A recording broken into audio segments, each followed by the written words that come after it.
Oke, saya lanjut pertanyaan saya tadi.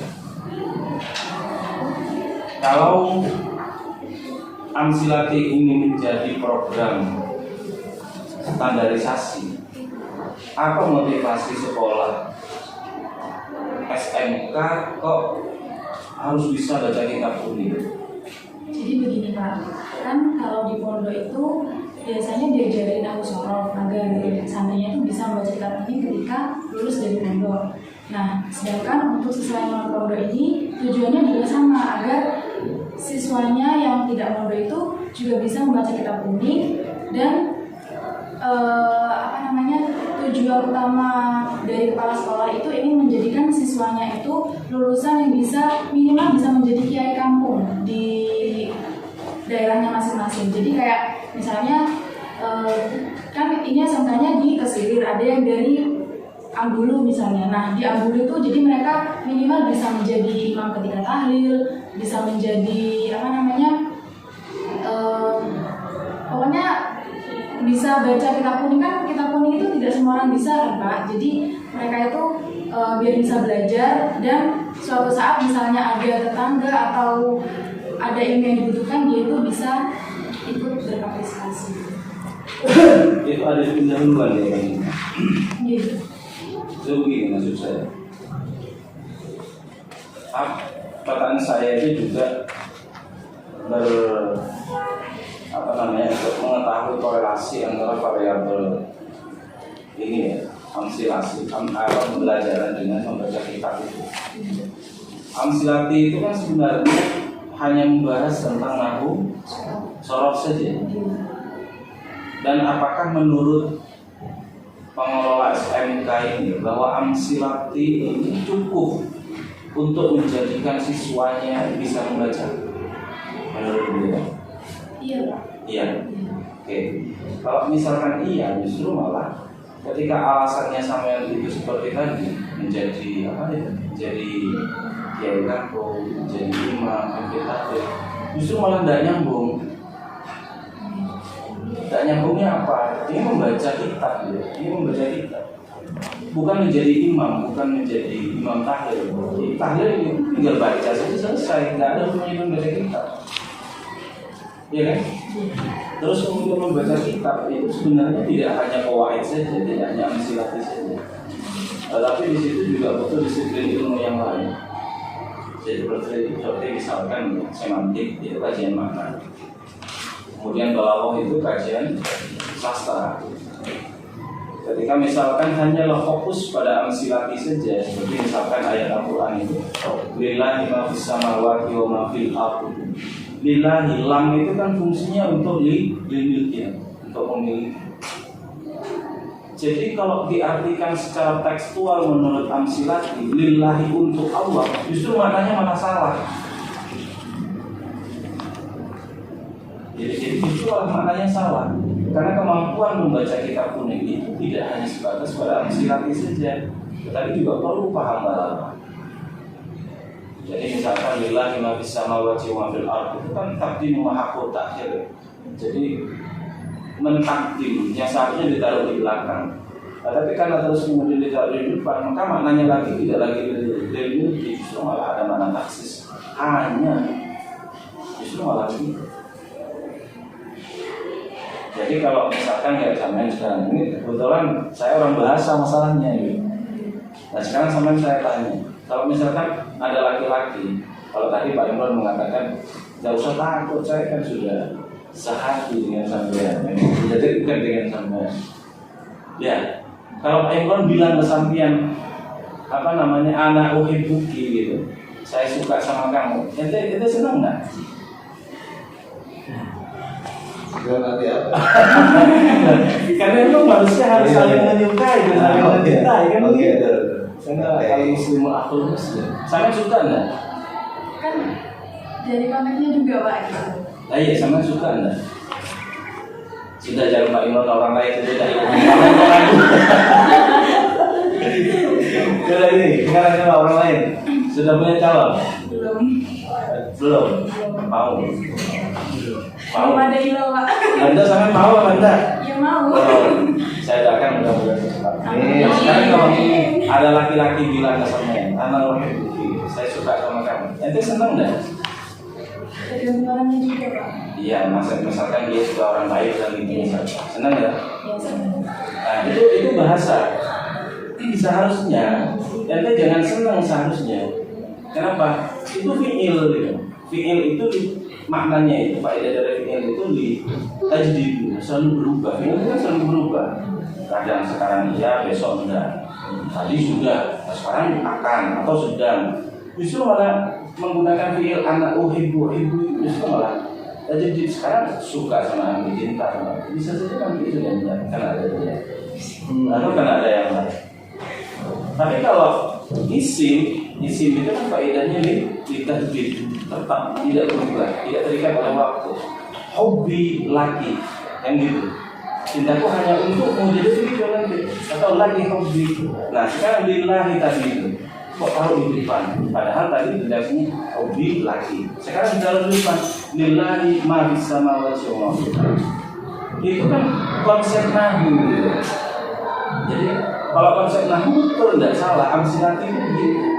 Tapi untuk bisa memberikan makna itu harus tahu disiplin keilmuan yang lain. Sehingga kalau di sini amsilati ini dijadikan sebagai standarisasi, justru malah bagi saya itu masih minim, masih belum nyampe. Sama halnya dengan sampean itu ingin kenyang, tapi hanya makan nasi satu butir, sama dengan itu. Gitu, maka tadi saya tanya, apa sih tujuan ini si guru kepala sekolahnya kok menjadikan amsilati sebagai standar membaca kitab buku? Padahal di situ ada metode-metode yang lain. Ada Alim Jaya, ya, kemudian ada metode lagi yang Al-Miftah. Kenapa kok pilih amsilati? Ini saya tanya dulu sekarang. Kenapa sampai pilih amsilati? Di sayanya apa dari? Loh, ya mestinya sampean itu berbicara berbasis data, gitu maksudnya. Karena amsilati ini adalah metode yang paling cepat belajar membaca kan dari satu kan jilidnya ada 5. Nah satu jilid itu bisa selesai dalam 2 bulan. Jadi dalam 1 tahun itu bisa menghafalkan semua kitabnya. Kemudian mereka dites untuk belajar membaca itu sudah rata-rata sudah bisa gitu. Bisa nahu apa bisa baca? Bisa baca. Jadi ya bisa nahu syaratnya juga. Cuma ya mungkin kan kemampuan siswa berbeda-beda ya Pak. Jadi ada yang memang benar-benar sudah lancar, ada yang masih sedikit-sedikit gitu. Apa keistimewaan dari amsilati itu?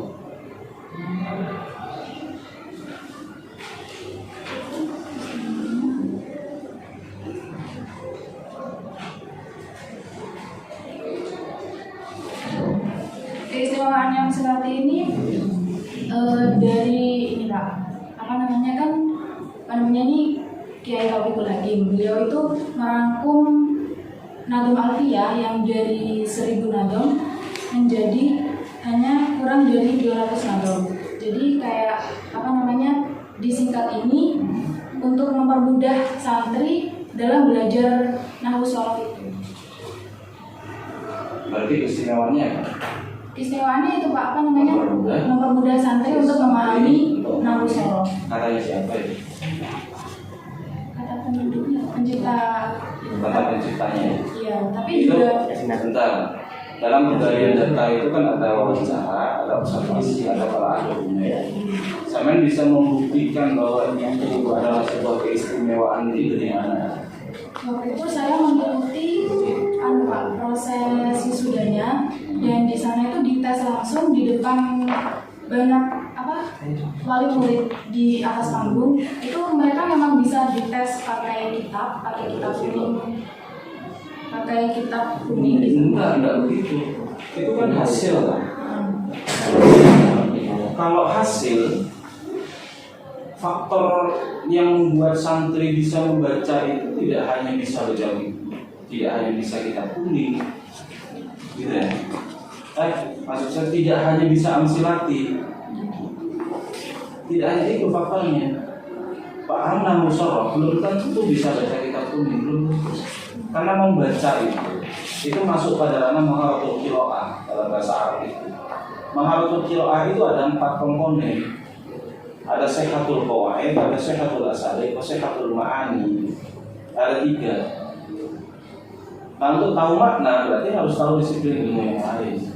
Untuk tahu usul berarti harus paham qawaid, kan gitu. Nah, sehingga santri yang anti katakan tadi itu bisa, itu kan bukti. Tetapi secara teoritis seperti yang saya sampaikan tadi, itu anti mengatakan bahwa amsilati ini istimewa dengan mempermudah siswa bisa baca kitab. Itu katanya siapa? Dalam penggalian data itu harus muncul apakah dari wawancara ataukah dari hasil telah dokumen. Oh, di bukunya ada Pak, dijelaskan manfaatnya atau faedahnya atau istimewa ada tadi. Ada Pak wawancara dengan guru amsilat ini. Guru? Amsilat ini. Bukan. Maksudnya kalau misalkan wawancara itu berarti dengan orang yang membuat teori itu.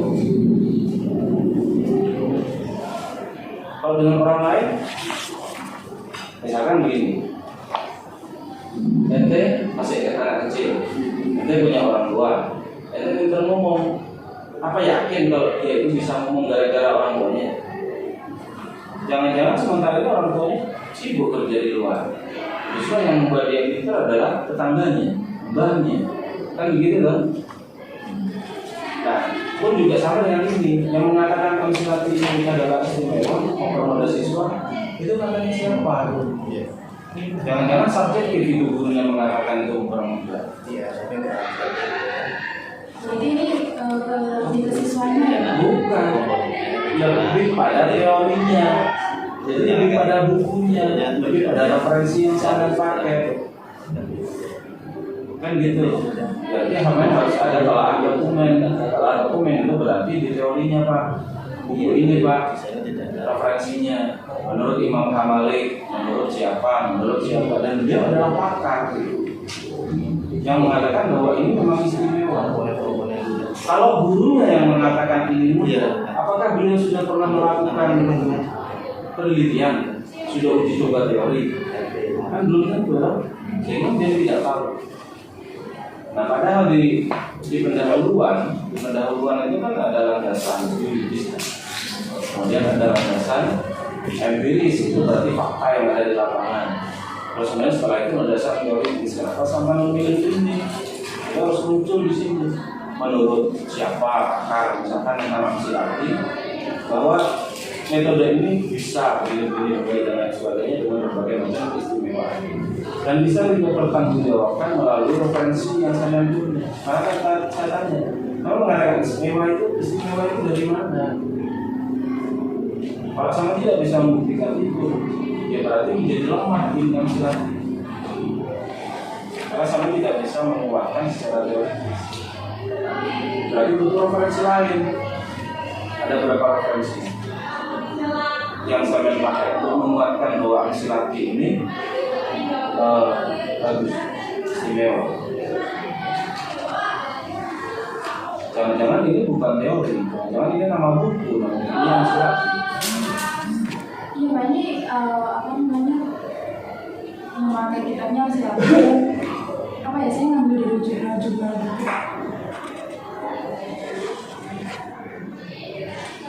Ini nama buku atau apa Silati? Nama buku, nama. Coba deh, ada buku. Oke, lanjut ya. Ya, siapa yang mengatakan bahwa Amsilati ini metode? Hanya begini, metode praktis gitu. Masa ini begini saja? Jangan-jangan ini nama buku. Ini Pak, kalau dari sejarahnya Amsilati itu, Amsilati adalah sebuah metode yang ditemukan oleh Haji Taufikul Hakim. Kemudian Amsilati ini berasal dari kata jamak, sedangkan yang muradnya tunggal yaitu mis. Kemudian yang berarti perumpamaan.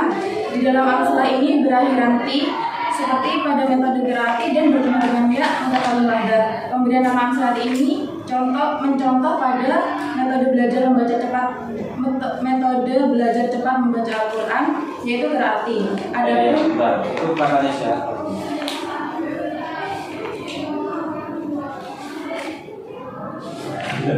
Sampai kan harus punya dasar dalam mengutip itu. Referensinya ada enggak? Referensinya dari jurnal, Pak. Yang dari buku ada enggak?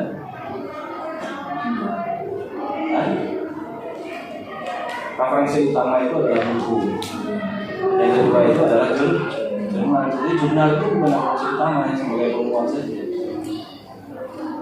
Nah, ya ini maksud saya bahwa sampai referensinya harus ditambah untuk menguatkan bahwa memang inspirasi ini adalah sebuah metode. Kita misalkan ngambil dari apa? Dia buku.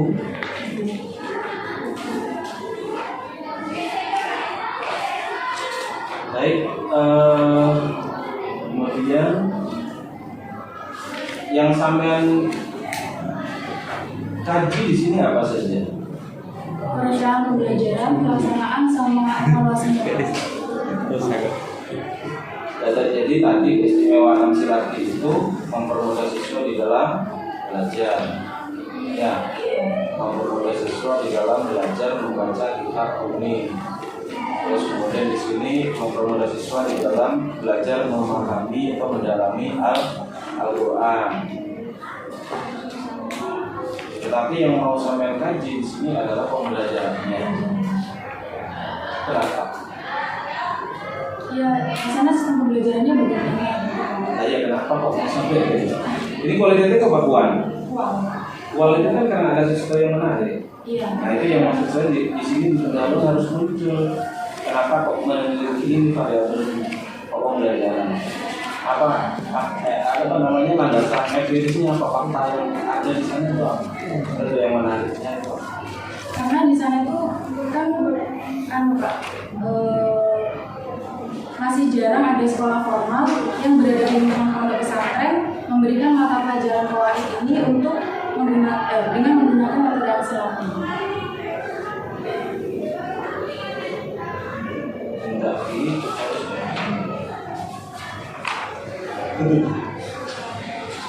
Katanya siapa kalau di Nurul-Jani itu? MI itu sudah Amsilati. Ini di lingkungan Kabupaten Jember. Di lingkungan Kabupaten Jember. Oh juga dengan apa namanya pesantren-pesantren yang lain. Jangan-jangan sampai ada kurang. Pak, maksudnya kan ini dikhususkan hanya untuk siswa yang non pondok. Berarti kegiatan yang pondok? Yang pondok kan sudah ada dari pondoknya sendiri. Maksudnya di pondok itu kan ada kegiatan kuliah, Pak. Iya, tapi metodenya bukan Amsilati. Sekarang di pendahuluan disampaikan dari itu. Pendahuluan itu sampai tujuannya adalah menggambarkan fakta yang ada di lapangan. Ada nggak di pendahuluan? Cuma saya tuliskan sedikit. Apa itu? Halaman berapa? Halaman 7. Ada? Paragraf ketiga. Masih jarang sekolah formal yang berada di dalam jurusan ini justice ya. Ini tidak boleh. Mengatakan bahwa masih jarang sekolah formal lainnya. Menurut itu apa buktinya kalau sampai mengatakan ini apa? Jadi beberapa sekolah-sekolah yang lain itu memang jarang dia menggunakan metode ini untuk tambahan. Ya, sampai dapat data itu dari mana? Ngarang atau observasi? Atau membuat sampling?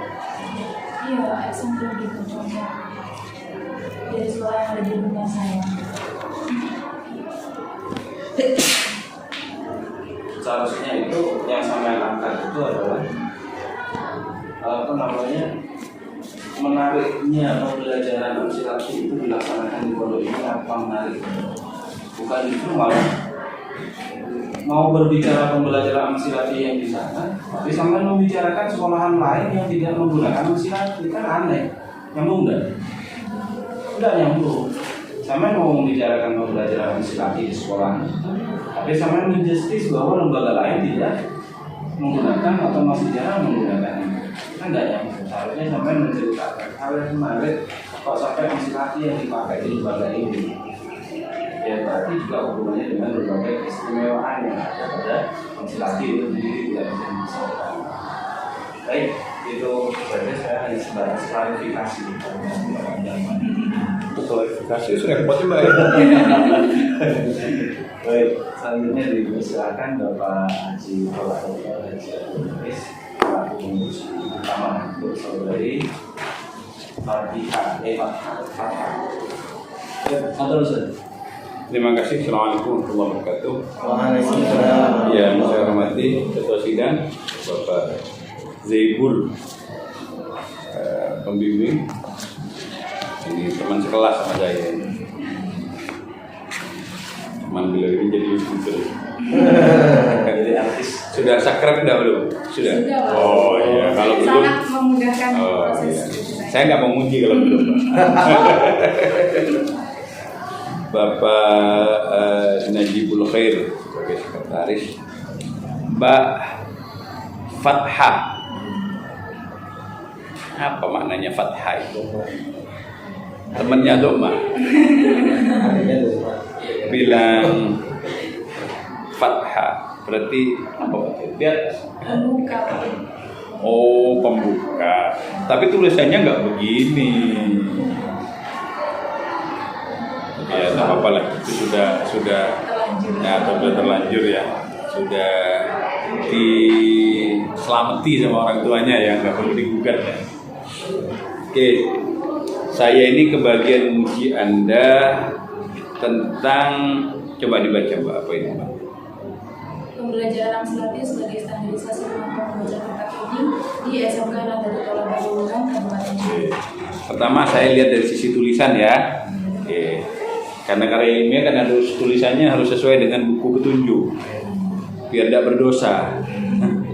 Kan kasihan juga yang bikin buku petunjuk kalau nggak diikuti. Pertama di judul itu tidak boleh ada singkatan Mbak. Jadi SMK itu nggak boleh disingkat kalau di judul. Ya, sekolah menengah kejuruan. Karena khawatir nanti SMK itu maksudnya apa begitu. Iya kalau orang Indonesia yang baca, kalau orang luar negeri kan tidak ngerti SMK itu apa. Oke. Yang kedua, mutu. Anda itu menggunakan footnote atau inut dalam referensinya.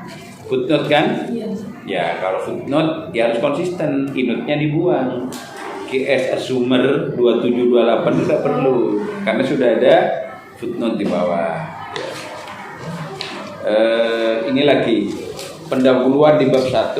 Oleh karena itu pentingnya sebuah madrasah maupun sekolah untuk menentukan bagaimana nasib kitab kuning. Sekolah itu enggak kitab kuning? Ada pembelajaran kitab kuning? Enggak ada, kok dimasukkan sekolah di sini? Ya, seingat saya sekolah itu hanya ada PAI itu. Iya. Jadi penulisan-penulisan ini lagi di halaman 5 ini sampai bercerita tentang metode Amsilati. Itu ada di bab 4 nanti. Ya. Di bab 1 ini, bab pendahuluan ini mestinya bicara seperti yang disampaikan oleh penguji Ketua Sidang tadi, bicara tentang latar belakang. Ya. Oke. Sama dengan halaman 6 ini SMK Nahdlatul Thalaba itu nanti di bab 4 ya. Oke. Terus berikutnya apa namanya di mana ini? Penulisan ya. Ada silakan nanti dicek. Dicek lah yang lain nanti ya. Disesuaikan dengan apa namanya dengan buku petunjuk karena juga tadi saya sudah lihat ada tulisan Al-Quran sama di atas disebutkan di bawah juga disebutkan ya kajian teori tadi di mana sudah saya lipat sebenarnya.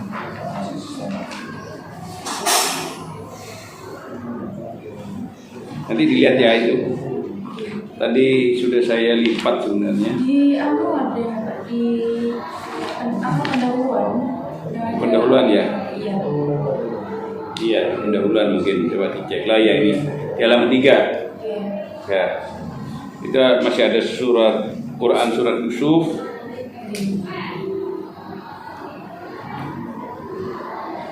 Ini juga kalimatnya Mbak.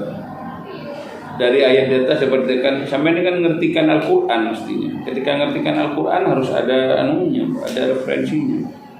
Masa bahasa Arab itu penting karena bahasa Arab merupakan bahasa yang fasih dan jelas. Apa maksudnya itu? Fasih jelas itu apa maksudnya? Jadi kalau sampai mau menafsiri inna anzalna Qur'anan Arabiyyan itu, cari di tafsirnya siapa. Ya. Jangan dipahami sendiri, merupakan bahasa Arab yang fasih dan jelas, luas dan hatinya juga mendalam. Gawat ini. Gawat nih kalimatnya gawat. Jadi penulisannya harus dipaskan gitu ya. Kayak kurikulum, keluasan dan budaya. Oke, itu tentang tulisan-tulisan ya. Nanti dicek lagi sesuai dengan buku petunjuk yang ada. Yang kedua tentang konten ya. Kan biasanya bicaranya beliau konten. Saya ikut bahasanya beliau ini konten. Pembelajaran Amsilati sebagai standarisasi kemampuan. Maksudnya apa itu? Pembelajaran Amsilati ini ditambahkan di SMK Nahdlatul Thalabah itu tujuannya untuk santri untuk siswa yang tidak mondok, karena di SMK Nahdlatul Thalabah ini kan SMK-nya di bawah naungan Pondok Yasinal. Lalu di SMK itu ada beberapa siswa yang mondok dan ada yang tidak mondok. Nah, untuk yang tidak mondok ini diberikan tambahan pembelajaran Amsilati. Tapi kalimatnya jangan standarisasi kemampuan baca Alkitab. Kalau sampean menggunakan sebagai standarisasi, itu ada ukuran standar nanti. Ada ukuran standar. Lah, saya baca di dalam itu udah ada standarisasinya, nggak ada. Itu namanya bajunya perempuan yang pakai baju laki-laki. Ya.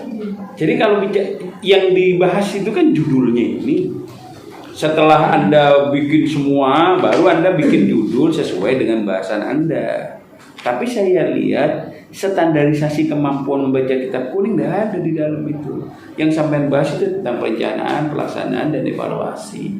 Sementara judul sampean mengatakan sebagai standar kemampuan membaca kitab. Nah, tinggal pilih sampean merubah judul atau merubah yang di dalam. Merubah judul, Pak. Paling enak ya merubah judul. Iya, mestinya pembelajaran Amsilati sebagai upaya peningkatan kemampuan membaca kitab kuning. Nah, pembelajaran yang dibahas, ya, atau ya pembelajaran pelaksanaan pembelajaran kitab Amsilati. Amsilati itu kitab apa? Kitab ya. Metode. Sehingga ya yang konsisten ya. Kalau kitab, kalau metode. Kira-kira apa sampean bilangnya? Kitab. Oke. Kalau umpama nanti metode sampean sebutkan di tulisan sampean harus dirubah berarti. Karena saya baca di sampean ini ada metode di sini. Metode Amsilati. Mau dicoba, nah ini kan? Coba sampean lihat di halaman 32. Wah, ini apa lagi 32? Anda bilang metode Al-Miftah, metode Amsilati. Lah sing bener sing ndi itu terus. Sampean punya definisi tentang ini? Iya, ada definisinya enggak? Yang saat itu pembelajaran kita punya metode pembelajaran kita punya. Bukan, yang saya tanya ini loh. Ini kitab atau metode? Buku rujukan atau metode? Kalau kitab kan menjadi buku kan, buku rujukan kan berarti. Atau ini metode? Metode. Kan ada konsisten kan? Oh ya ibu kudu meneliti ulang ini kayak Lah kan enggak konsisten, ini aja bingung dia Pak. Antara buku dengan metode. Yang benar yang mana itu? Metode. Tapi terus kalau ada tulisan buku gimana?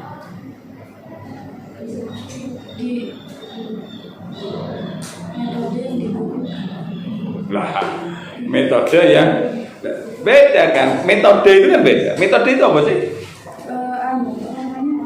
Metode itu kan cara toh? Nah, cara. Cara dengan buku sama enggak? Beda. Mestinya kalau Anda menyatakan ini buku tentang metode pembelajaran kitab kuning. Gitu mestinya, Mbak. Ya. Oke. Itu dirubah nanti ya. Dikonsistenkan. Yang berikutnya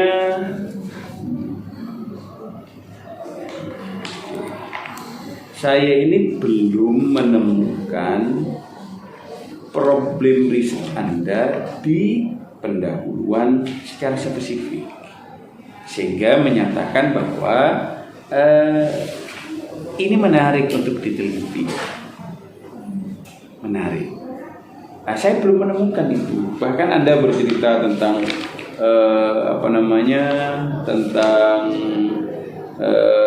pondoknya, tentang tentang metodenya, tentang SMK-nya yang Anda bahas itu, bahkan tentang metode amsilatinya. Itu kan mestinya kalau di bab 10, bab 4 nanti ya, bab 10 sampai bab 4 ya. Sampai KKN itu sampai bab 4 mestinya. Apa sih problemnya itu, apa yang sampean temukan atau yang sampean dapatkan sehingga ini menarik untuk diteliti?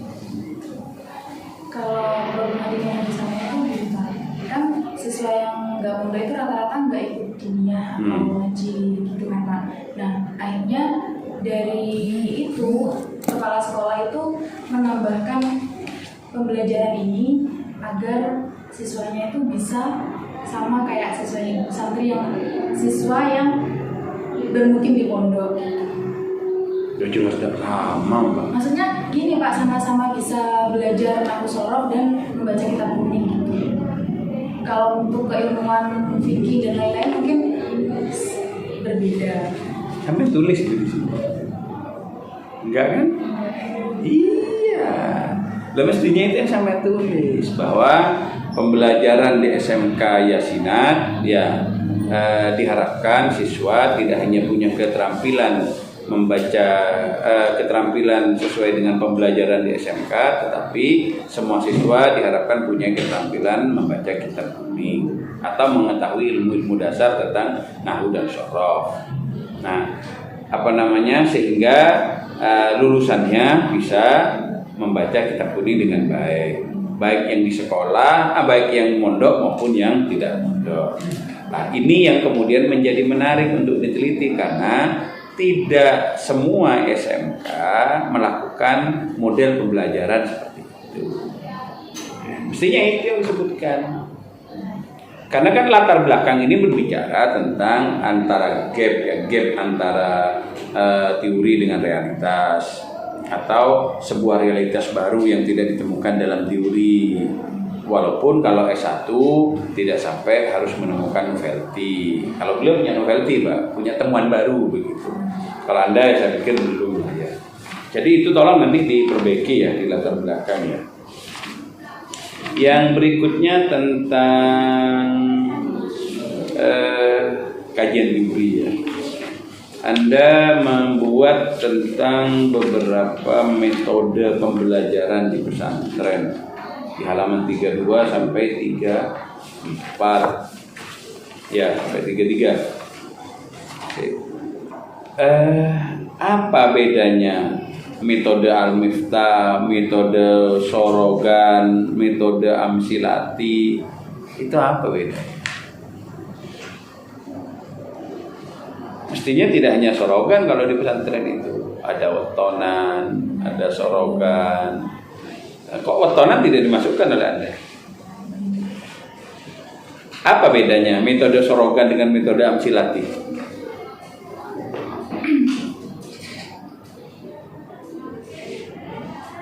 Kalau metode Sorogan itu santrinya membaca di depan kiai. Nah, sedangkan kalau Amsilati itu kiainya ustadznya membacakan contoh, membacakan teori, kemudian diterima oleh siswanya. Kurang pas. Jadi kalau Sorogan, wetonan itu adalah metode pembelajarannya. Ya, pembelajarannya, cara belajar. Tapi kalau amsilati terus qiraati itu model pembelajarannya, bukan metode menurut saya, model pembelajaran. Karena kalau bilang metode sangat praktis ya. Karena ini model kan. Karena lengkap kan buku ini. Model pendekatan pembelajaran kitab kuning. Kalau sorokan, wetonan itu kan model pembelajaran. Coba itu di anu lagi ya, diperdalam lagi.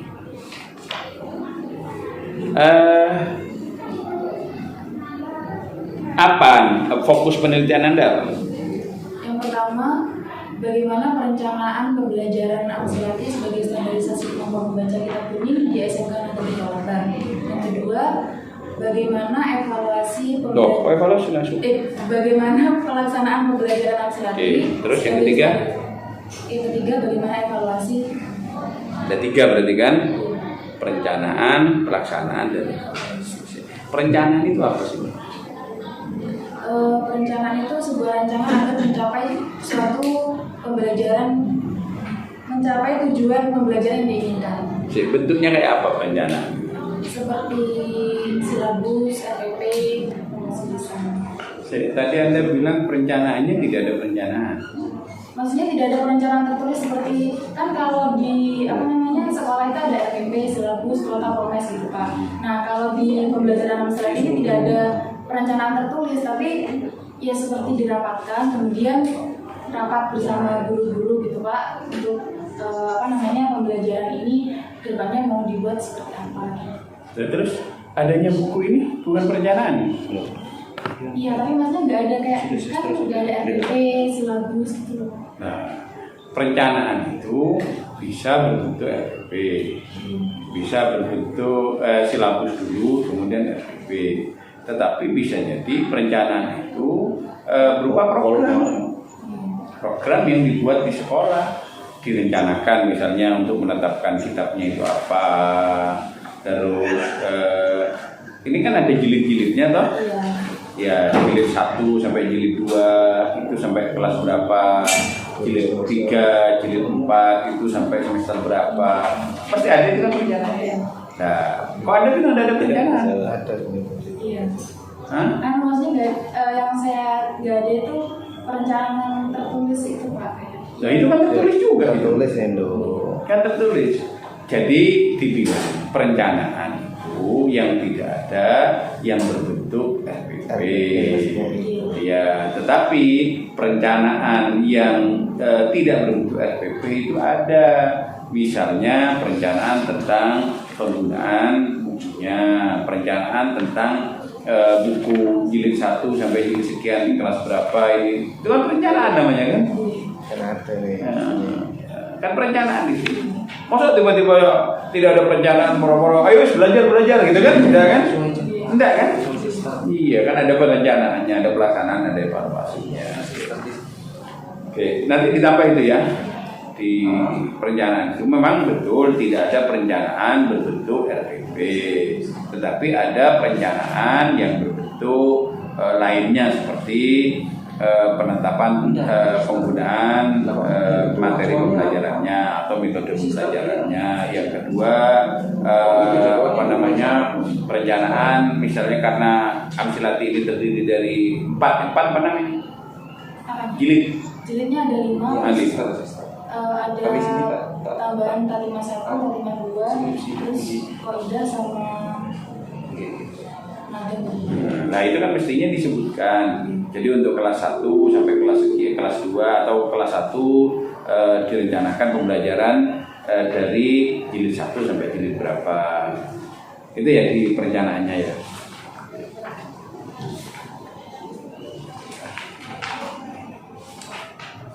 Oke.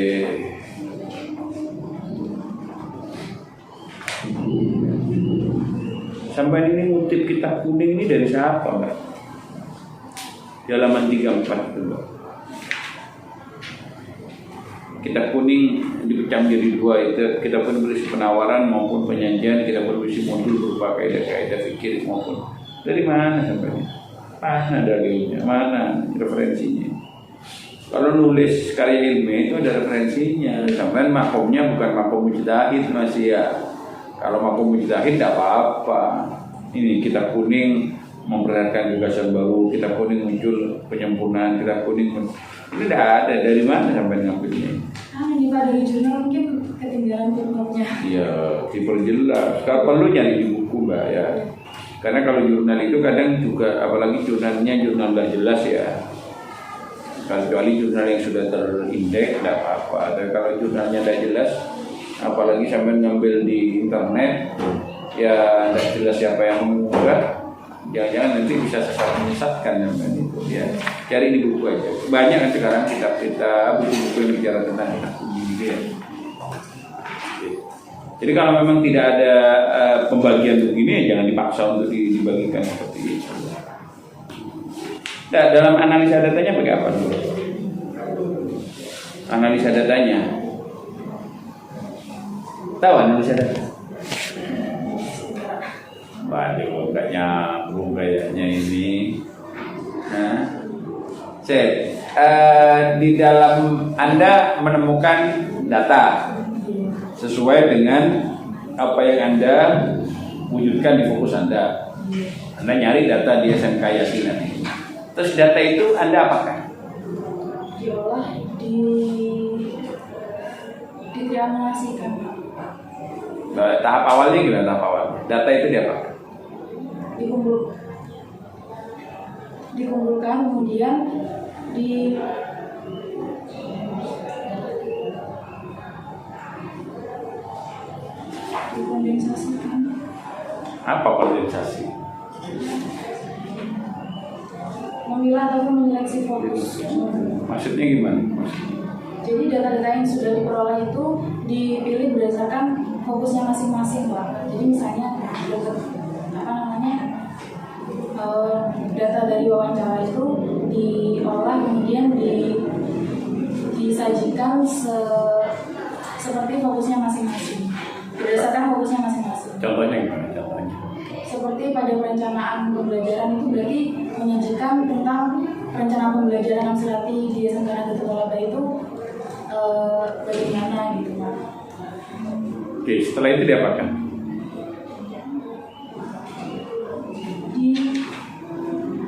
Ditarik kesimpulan. Tadi sudah dipilih. Setelah dipilih apa? Dipilih kemudian disajikan. Kan ada di sampai di teknik teknik analisa data ini. Apa itu? Kondensasi data, Terus? kemudian menyeleksi, kemudian menyajikan data. Menyajikan itu maksudnya gimana? Menuliskan data yang sudah dipilih dan diseleksi tadi. Ditaruh di mana itu data-data? Oh, bukan. Data-data itu kemudian kan tadi sudah dipilah, ya, sudah disortir, ya. Baru kemudian setelah itu disajikan. Disajikannya itu di mana? Disesuaikan dengan apa penyajian data itu? Dengan fokus. Disesuaikan dengan fokus Anda ada berapa? 3. Berarti penyajian datanya harus 3. Oke. Terus setelah itu Menarikan kesimpulan. menarikan kesimpulan. Nah, tentu data itu kan butuh dianalisa untuk mengetahui apakah data itu sesuai dengan teori yang Anda sebutkan di bab 2 atau tidak. Betul enggak nih? Gimana caranya Anda menyajikan itu gimana? Disesuaikan, Pak.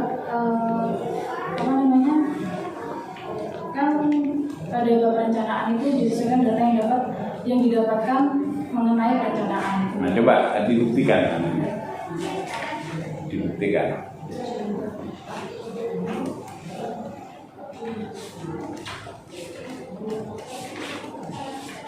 Dibuktikan bahwa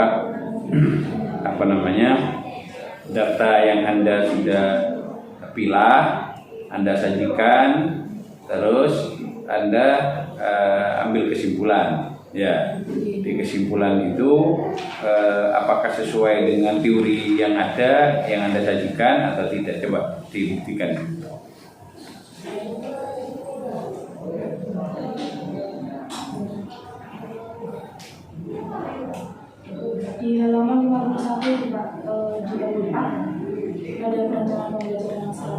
51. Oke. Gimana? Nah itu kan ada 3 langkah Pak, ada perumusan tujuan pembelajaran, kemudian ada penentuan materi dan penentuan metode pembelajaran yang lainnya. Jadi pada perencanaan tersebut sudah direncanakan bagaimana tujuan pembelajaran aksara ini, kemudian penentuan metodenya dan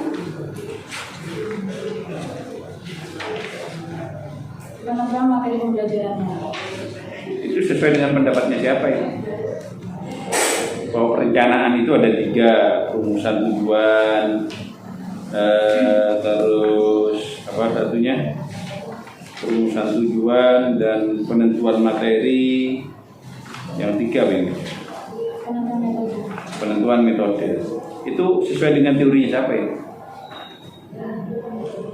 Nah mestinya di diskusi dan interpretasi itu muncul itu bahwa perencanaan itu ada 3 langkah yang dilakukan, 1, 2, 3. Nah ini sesuai dengan teorinya ini.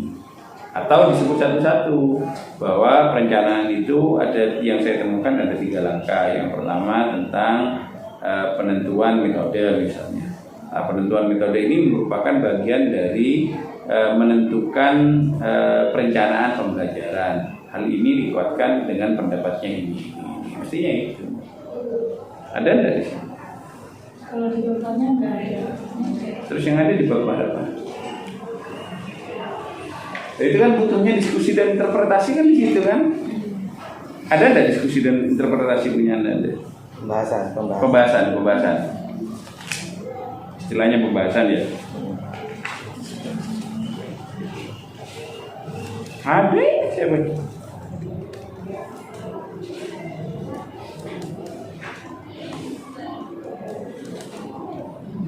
Di pembahasan, Mbak.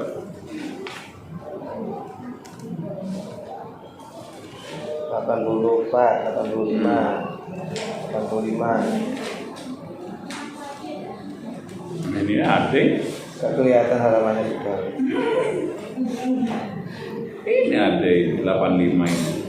Akrom.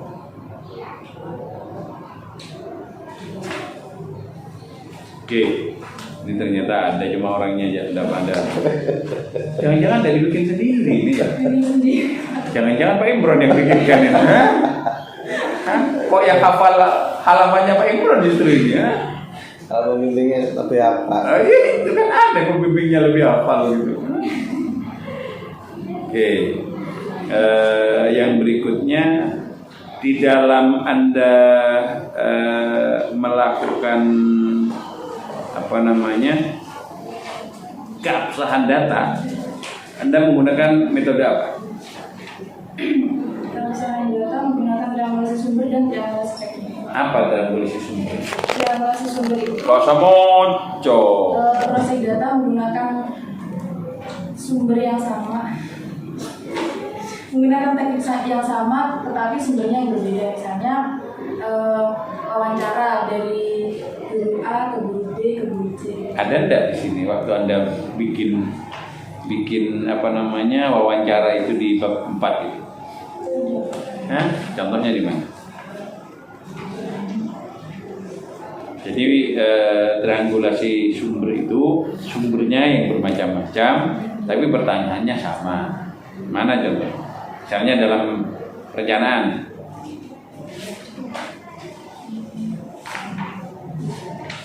Di 51 itu rumusan tujuan pembelajaran. Anda bertanya kepada Pak Fajri. Terus kemudian dilanjutkan oleh Pak Razak. Pak Fajri ini apa? Pak Fajri itu guru amsalatinya Pak. Oh, Pak Razak, Pak Waka. Razak itu wakil kurikulumnya. Terus siapa lagi? Kemudian Bapak Syamsul itu wakil kepala sekolahnya. Oke, itu apa namanya? Triangulasi sumber. Kalau triangulasi teknik, Triangulasi teknik itu menggunakan sumber yang sama tapi tekniknya berbeda. ada enggak contohnya di sini? Itu Pak.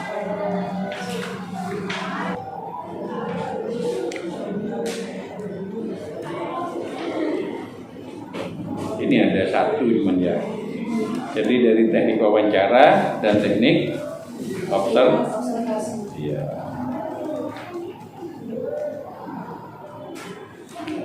Setiap fokus ke kasih observasi, Pak. Oh, ya. Oke. Apa observasi? Apa namanya? Jangan nulis nggak ngerti yang ditulis. Observasi itu penelitian di lapangan. Wah, observasi penelitian di lapangan.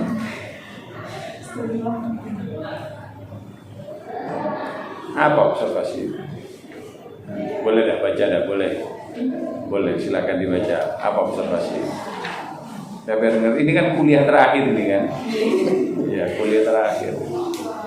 Suatu teknik untuk mendapatkan informasi dengan cara menyusun dengan teknik yang tersusun terhadap objek riset baik secara langsung maupun tidak langsung. Maksudnya gimana? Jadi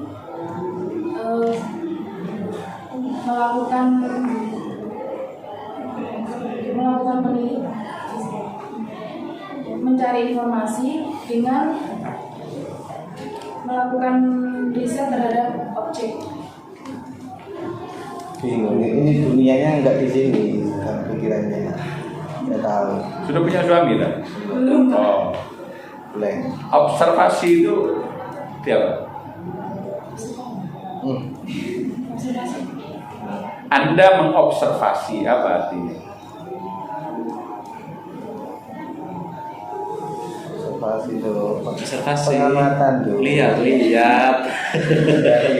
Sampai saya contohkan begini kan, ada apa-apa maksud saya kan? Observasi.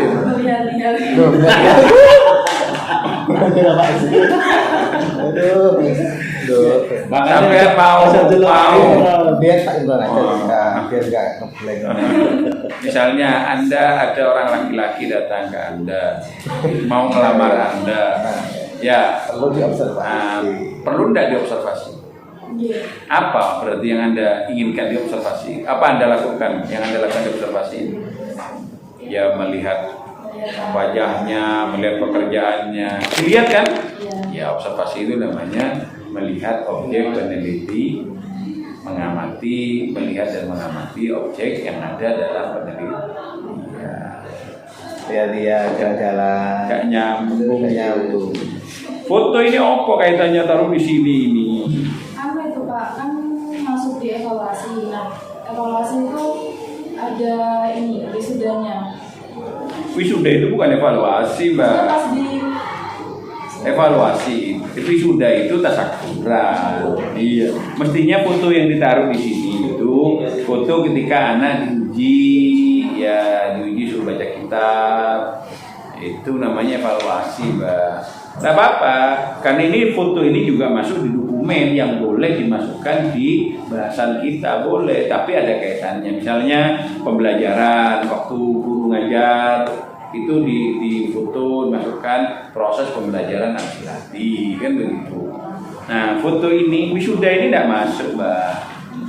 Wisuda ini tasyakuran, kecuali sampai bikin bahasan yang keempat, tasyakuran setelah pembelajaran misalnya, masuk ini, Mbak. Ya, kan tidak ada toh? Ya, materi tasyakurannya kan tidak ada kan? Iya, artinya tidak perlu ini. Lah, foto ini diambil dari mana? Itu disebutkan, Mbak, di bawahnya ini, Mbak. Iya, dokumen ini diambil dari mana? Iya. Gambar 4 kegiatan wisuda. Di bawah itu diambilnya dari mana? Sumbernya, ya. Jadi ini dibuang saja ya, karena wisuda ini tidak termasuk di evaluasi. Di evaluasi itu biasanya ya anak disuruh baca kitab kuning, kayak yang nomor 4.5 ini betul. Tapi agak jauh begitu, jadi berkelihatan dia baca kitab kuning. Gitu. Apa yang Anda simpulkan kemudian, Mbak?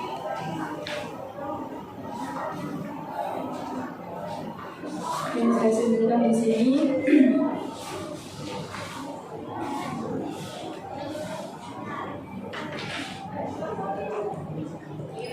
yang pertama, pada perencanaan pembelajaran itu ada 3 langkah, yaitu merumuskan tujuan, materi, dan metode pembelajaran Nasilaty. Selanjutnya pembelajaran Nasilaty ini dikhususkan untuk siswa yang tidak mondok, Pak. Nah, program Amsilati ini materinya diambil dari kitab Amsilati jilid 1 sampai jilid 5. Kitab kan? Tadi bilang metode Amsilati, ini kitab lagi. Jadi tolong nanti dikonsistenkan ya. Ya, jadi kalau mau kitab semua, kalau metode semua. Ya, biar biar tidak biar nyambung, biar konsisten. Terus gitu. Kemudian Tatimah 1, Tatimah 2, Qaidah Amsilati dan Nazatul Amsilati. Sedangkan untuk metode pembelajarannya ini menggunakan metode klasikal, yang mana pada metode ini dengan cara siswa dikelompokkan berdasarkan jilidnya masing-masing. Kemudian Ustadz membacakan materi dan diikuti oleh siswanya dengan sesekali diberikan pertanyaan untuk melihat sampai mana pemahaman siswa dalam memahami materi. Yang kedua, pelaksanaan pembelajaran Amsilati ini ada 3 langkah, yaitu yang pertama kegiatan pembuka, kedua kegiatan inti, dan ketiga kegiatan penutup. Selanjutnya untuk evaluasi pembelajaran Amsilati ini dengan menggunakan evaluasi tulis dan evaluasi lisan. Oke, cukup lah ya. Ini memang punyanya Anda ya, skripsi ini ya. Pernyataan kasih, kok nggak ditandatangani? Hah? Makanya tidak terlalu paham karena bukan miliknya sendiri ternyata. Pengakuannya tidak ditandatangani kan. Berarti kan absah ini kan. Cukuplah Pak Ketua. Presiden cukup Ki. Terima kasih. Terima kasih. Bapak Dr. Muiz. Selanjutnya dipersilakan penguji pendamping. Ini ada Pak. Berarti ketinggalan bunyinya, Bapak. Nyata punya saya nggak ada ini Pak. Yang saya baca kan yang punya saya Pak. Sampean kok spesial ya, Pak. Iya, masa yang punya saya ada gitu. Ya sudah nilainya berarti berbeda nanti ya Pak. Oke, terima kasih. Yang saya hormati Ketua Sidang Pak Kiai Zeburhanus oleh MBD, kemudian Pak Dr. Kiai Haji Abdul Is, kemudian Gus Najibul Khair selaku sekretaris. Mbak Fathah, pertama jenengan harus merasa bersyukur ya, diuji oleh para kiai ya. Hanya pembimbingnya yang bukan kiai. Ini kiai Gus Lora ya. Dan tentang bidangnya kiai memang tentang kita ya. Kalau Pak Iman bukan ya. Jadi memang harus bersyukur dan paham semua akhirnya gitu loh. Nah, dari nama-nama itu kan jenengan sebelum diuji sudah berdek duluan. Tahu background para pengujinya gitu ya. Nah, dan ditambah lagi di awal bukan diawali dengan pujian, bukan diawali dengan ucapan selamat, bukan, langsung dibantai dengan masalah hakikat tadi ya kan. Langsung blank sebenarnya. Gara-gara Pak Z ini sebenarnya. Jadi kesan pertama itu menentukan seterusnya dong kan ya. Ini memang sebenarnya tulis yang ada di dalam ini pertanyaan-pertanyaan sebenarnya ada di dalam, tapi kadang nggak keluar, nggak bisa jawab, sudah ngeblank di awal. Ya, apalagi diuji oleh para ahlinya, ya suhunya. Gitu. Tapi memang benar tadi dari ketua sidang. Yang penting gini loh, semua tadi kan sudah direkam ya, sudah dicatat. Nanti masukan-masukan dari ketua sidang dan penguji utama semuanya nanti diperhatikan betul. Judulnya ya. Judulnya nanti diganti pembelajaran Amsilati ya, sebagai upaya apa tadi? Peningkatan kemampuan membaca. Peningkatan apa pembinaan ya? Pembinaan. Upaya. Jadi tadi katanya Pak Zai kan, anak-anak itu ahli baca kitab kuning bukan berarti hanya karena Amsilati ya begitu. Bukan hanya Amsilati. Bukan hanya satu metode. Bukan hanya karena satu metode itu. Jadi ini sebagai bagian, kan begitu. Jadi lebih tepatnya sebagai upaya pembinaan, kan begitu, upaya. Nah, atau ya pembinaan ya Pak ya. Pembinaan. Nah, jadi begitu aja lah, cari aman ya. Judulnya yang diganti, ketimbang isinya yang disuruh lompat kota. Enak, pengujinya itu enak sebenarnya. Baik, kemudian dipastikan nanti di pendahulu di latar belakang Pak Didi sampaikan harus benar-benar ada korelasinya, kaitannya yang amfilatif dengan membaca kitab kuningnya itu. Kaitan. Mungkin ya dari literatur yang mengatakan memang amfilatif itu bisa meningkatkan kemampuan baca kitab kan gitu. Buktinya apa? Bukan dari Mbak Fathah sendiri, tapi memang ada pernyataan seperti itu. Tuh. Kemudian apa tadi? Aku bisa tambahkan berbagai metode di halaman 32, 33. Nah, sudah dibuka untuk non apa ya? Yaitu dipaparkan. Memang metode-metode sebutkan semua. Kalau memang itu metode baca kitab kuning apa saja selain itu kan ada juga. Dan kasih tabel di bawahnya itu kasih tabel perbedaannya apa ya, kasih tabel perbedaan antar metode itu apa, kemudian di bawahnya tabel itu kenapa kok difokuskan amsilati gitu loh, ada alasannya. Dia juga tanya itu ya kan, basismu itu memang temuan observasi awal di sana memang menggunakan amsilati bukan al-miftah atau yang lain kan begitu. Tapi ada penjelasan alasan kenapa itu loh ya. Berarti ya keunggulan amfilat itu apa saja kan begitu berarti. Kemudian hasil ya, karena paling penting kan di abstrak dan di kesimpulan. Orang kalau malas baca itu langsung menuju ke abstrak dan kesimpulannya. Hasil kesimpulan ini, hasil penelitian ini punyamu masih normatif, bahasanya masih konsep. Nanti diganti sesuai bahasa berbasis data, ya, bahasa berbasis data. Perencanaan, ya langsung aja tadi itu, misalnya jilid 1 kelas berapa, jilid 2 kelas berapa, misalnya begitu, itu data namanya, sesuai dengan konsep. Kemudian pelaksanaan, bukan cuman kegiatan pendahuluan, inti, penutup, ya semua pembelajaran pasti itu, ya datanya apa. Dalam amsilat itu pembukaannya itu seperti apa, intinya seperti apa gitu, bukan. Itu juga evaluasinya, nggak hanya evaluasi praktek, tulis dan lisan, seperti apa evaluasinya, apa namanya di dalamnya kan sudah ada ya, bentuk evaluasinya seperti apa, kan gitu ya. Jadi bukan bahasa normatif gitu. Itu ya. Oh ya, yang paling terakhir tadi di konsistenkan ya, metode atau kitab. Kalau metode berarti jenengan harus nyari pernyataan ya bahwa ini metode, di latar belakang lagi itu dimunculkan dan definisi istilah itu dimunculkan bahwa ini memang benar-benar sebagai metode. Ada pernyataan itu ya, bukan dari belakang. Cari aman ya, biar nggak dibantai lagi ini Pak Z ini. Pak Z ini hafal amsilati sampai semua jilid ini, kelas 1 SD sudah hafal ya. Amsilati, bukan isinya. Suhunya ini. Oke. Kemudian mungkin itu saja dari saya ya, karena hanya sebatas konfirmasi saja. Terima kasih, saya kembalikan ke Presiden. Baik, terima kasih Bapak Imran. Selanjutnya ada tambahan Pak Najib?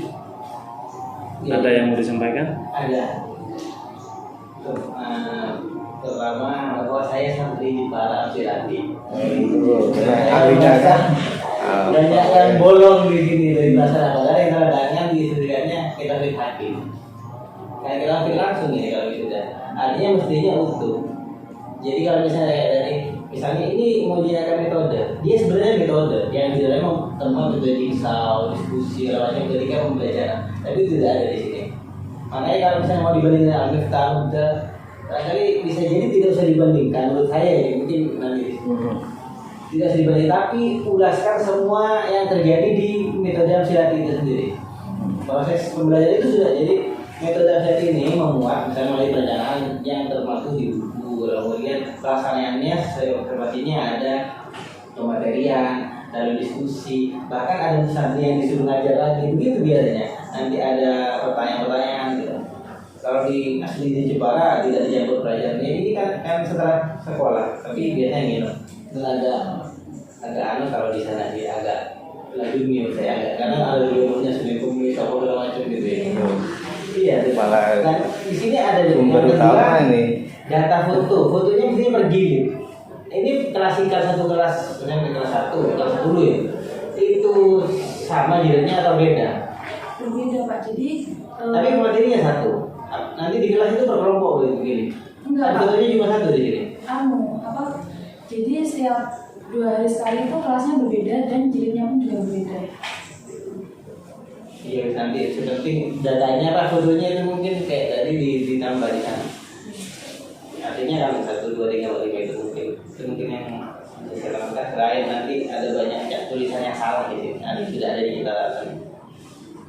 Mungkin itu yang bisa. Tapi alhamdulillah karena ini pengujinya orang-orang baik semua. Jadi sampean itu lulus. Alhamdulillah. Lulus. Lulus ternyata. Tapi di revisi ya banyak sekali catatan, maksimal 20 hari, lebih cepat lebih baik. Selanjutnya komunikasi dengan sekretaris sidang, beliau yang mencatat semuanya.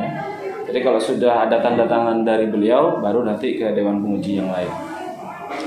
Baik, terima kasih banyak Bapak Dr. Muiz, Pak Dr. Imran, Bapak calon Dr. Najib. Kita tutup sidang ini dengan hamdalah. Alhamdulillahirabbil alamin. Syukran. Wassalamualaikum warahmatullahi wabarakatuh. Waalaikumsalam warahmatullahi wabarakatuh.